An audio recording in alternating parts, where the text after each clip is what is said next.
বন্ধুরা, দেখো আজকে আমরা একটা গুরুত্বপূর্ণ বিষয় নিয়ে আলোচনা করব। সেটা হচ্ছে ভারতের গভর্নর জেনারেল।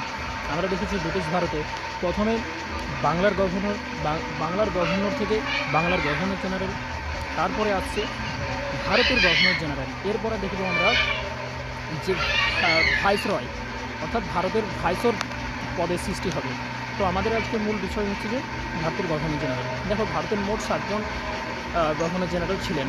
তো তাদের আমরা শর্ট টিপসের মাধ্যমে তাদের যে সময়কাল সেটা কিন্তু দেখার চেষ্টা করব। তো দেখো একটা এখানে আমি সংখ্যা তুলে ধরেছি, সেটা হচ্ছে যে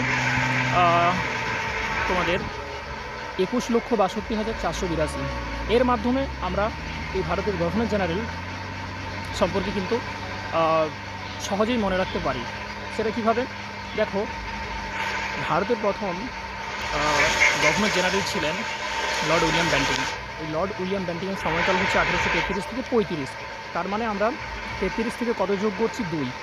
তারপরে ঠিক স্যার চার্লস মেটকাফ, তার সময়কাল কত? 1835 থেকে 36। কত? 35 থেকে 36। তাহলে দেখো 1 বছর, অর্থাৎ 2 এর পরে 1। তো এইভাবে আমরা যোগ করে করে চলে আসবো, তাহলে কিন্তু ভারতের গভর্নর জেনারেলদের সময়কাল অর্থাৎ 21,62,482 এটা কিন্তু মিলে যাবে।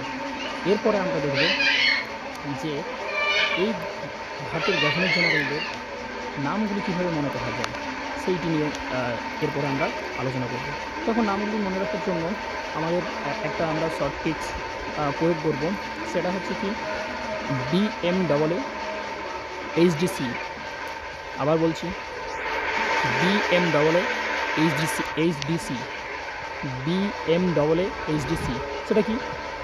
বি দিয়ে আমরা ব্যান্টিং দেখছি, এম দিয়ে মেকআপ, এ দিয়ে অকল্যান্ড, আবার এ দিয়ে এলেম্বোরা, এইচ দিয়ে হার্ডিঞ্জ, ডি দিয়ে ডালহৌসি, সি দিয়ে ক্যানিং।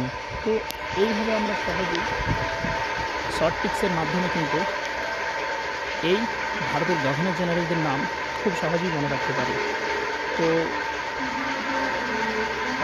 এরপরে দেখো ভারতের শেষ গভর্নর জেনারেল কে ছিলেন? লর্ড ক্যানিং।